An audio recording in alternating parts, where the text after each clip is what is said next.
Assalamualaikum warahmatullahi wabarakatuh. Hari ini kita masuk lagi pertemuan untuk materi bahasa dan logika hukum. Nah, sudah kenal Ibu, sudah tahu Ibu seperti apa. Ibu inginkan hari ini anak-anak mahasiswa-mahasiswi Ibu fokus untuk melihat bagian ke-7 dari mata kuliah kita, yaitu karakteristik bahasa hukum. Kalau kita berbicara tentang karakteristik itu kita kasih contoh, misalnya ada orang dengan karakteristik yang sangat humoris. Berarti apa yang bisa kita ketahui dari karakteristik? Oh, karakteristik itu sama juga dengan ciri-ciri yang ada pada orang tersebut.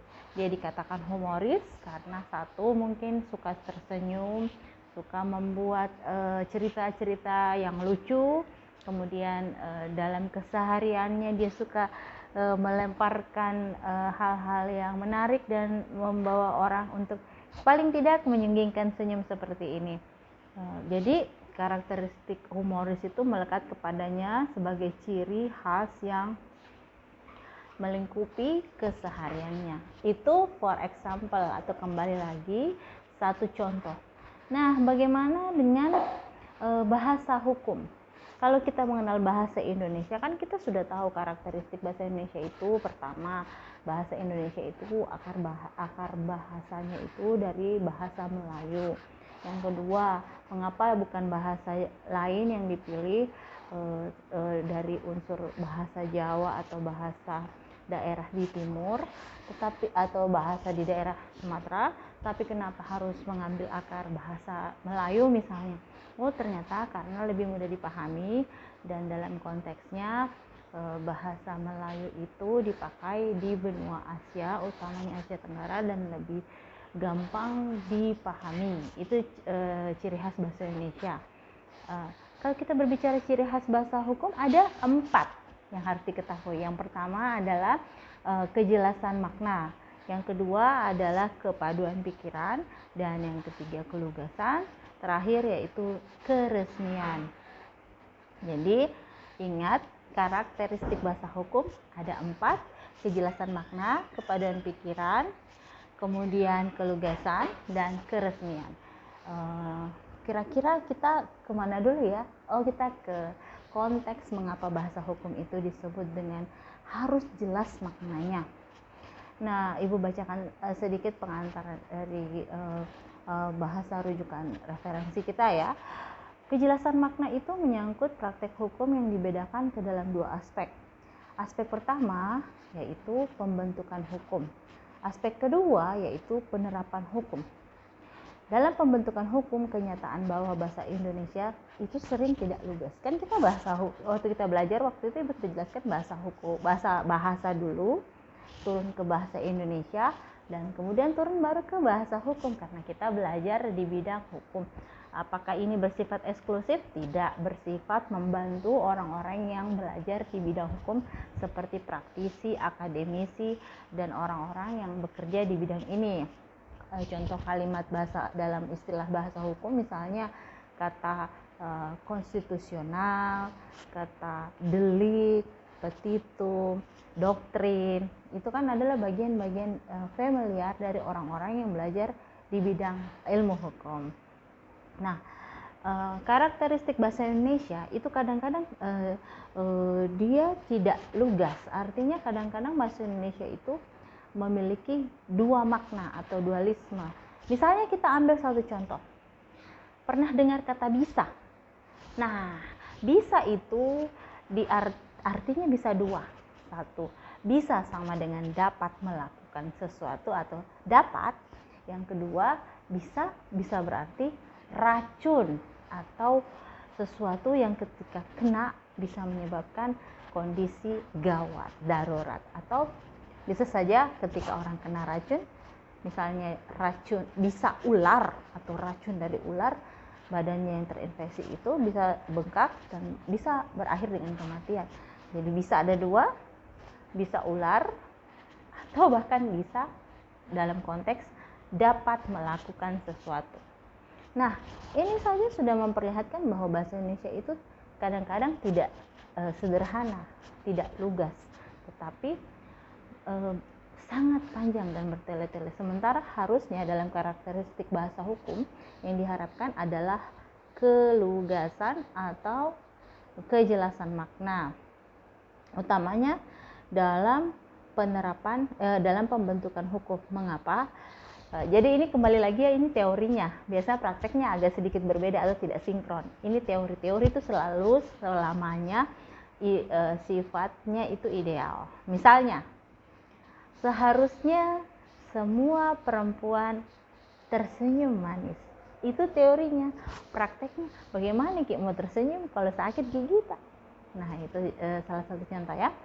Nah, selanjutnya ketika kita berbicara tentang pembentukan hukum itu merupakan rancangan berupa rancangan dari naskah akademik dan juga acuan-acuan yang berisi landasan filosofi, sosiologi, dan yuridis terkait suatu isu atau masalah yang secara substansial bisa diatur dan berfungsi untuk menertibkan kehidupan bersama. Itu pembentukan hukum, artinya proses perancangan hukum. Nah, dalam proses perancangan itu bahasa-bahasa yang sebaiknya digunakan seharusnya mudah dipahami, jadi punya kejelasan makna. Yang kedua, setelah dirancang atau ada pembentukan ini kan akan dari RUU dia akan menjadi UU atau undang-undang. Nah, undang-undang inilah yang disebut dengan penerapan, implementatifnya gimana. Undang-undang yang sudah ada ini implementasinya seperti apa. Nah, dalam taraf memperkenalkan atau sosialisasi material hukum itu juga seharusnya dia memiliki kejelasan makna agar orang yang akan diberlakukan aturan tersebut mudah paham. Itu adalah karakteristik pertama terkait kejelasan makna. Jadi kejelasan makna dalam proses pembentukan hukum, dan yang kedua penerapan hukum.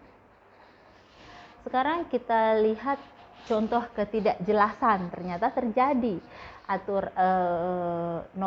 Teorinya berkata harusnya bahasa hukum itu punya kejelasan makna. Teorinya justru berkata banyak pasal yang dibuat itu sebenarnya unsur-unsurnya membingungkan dan tidak jelas. Salah satunya kita lihat pada pasal 190 KUHP. Silakan didengarkan ya. Dalam pasal 190 KUHP disebutkan, barang siapa pada waktu ada atau akan ada banjir dengan sengaja dan melawan hukum menyembunyikan atau membikin tak dapat dipakai bahan-bahan untuk tanggul atau perkakas-perkakas atau menggagalkan usaha untuk membetulkan tanggul-tanggul atau bangunan-bangunan pengairan atau merintangi usaha untuk mencegah atau menahan banjir diancam dengan pidana penjara paling lama 7 tahun. Nah, coba nanti buka-buka deh pasal 190 KUHP pidana itu bahasanya tidak langsung ada kejelasan makna tapi berbelit-belit. Itu salah satu contoh antara teori ternyata tidak sinkron juga, padahal bahasa hukum itu seharusnya bahasa yang memberi kejelasan makna utamanya dalam pembentukan aturan dan juga penerapan hukum. Yang kedua, karakteristik selain kejelasan makna pertama, karakteristik kedua adalah kepaduan pikiran. Kepaduan pikiran dibutuhkan agar hukum tidak ditafsirkan secara salah baik oleh masyarakat maupun penegak hukum. Perumusan kalimat merupakan kebulatan dari unsur-unsur yang menunjukkan pertautan yang jelas antara yang diidealkan dengan yang dikodifikasi atau dituliskan. Nah, contohnya dalam proses menerjemahkan kan kita harus tahu ya, kitab undang-undang hukum pidana, kitab undang-undang hukum perdata, kitab hukum acara pidana, kitab undang hukum acara, kitab hukum dagang kita itu semua mengambil konteks dari aturan-aturan yang dibuat oleh pemerintah Belanda. Adapun proses untuk merubahnya ke dalam konteks yang lebih menyesuaikan kondisi Indonesia itu prosesnya lama sekali, dan sambil menunggu proses itu kita tetap memakai acuan-acuan dari kitab undang-undang hukum pidana atau kitab undang-undang hukum perdata itu. Ada istilah-istilah di dalam material tersebut yang sebenarnya tidak padu, memiliki ketidakpaduan. Misalnya kita ambil contoh eksepsi, dari bahasa Latin exceptio. Diterjemahkan itu sangkalan terhadap suatu dakwaan atau bisa diartikan suatu tangkisan. Tetapi eksepsi ini tidak dijelaskan apakah dia lebih sesuai dengan kata sangkalan atau sanggahan terhadap suatu dakwaan, atau dia berupa pembelaan diri atau tangkisan. Jadi antara makna sebenarnya dengan makna yang diterjemahkan itu menjadi tidak padu.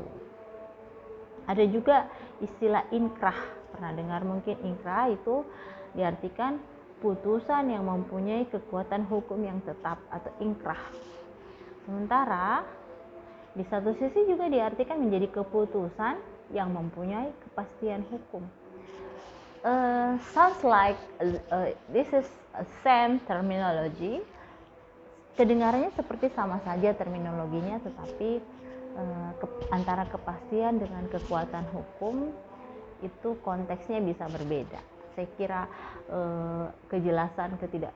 kejelasan makna, yang kedua kepaduan pikiran itu karakteristiknya masih berusaha dicapai oleh aturan-aturan yang dibuat oleh legislator kita. Yang karakteristik ketiga adalah kelugasan. Lugas berarti sesuatu yang merupakan keadaan sebenarnya, apa adanya, kesederhanaan, kebersahajaan. Nah, dalam bahasa hukum mengapa diperlukan penegakan hukum yang memakai istilah yang lugas?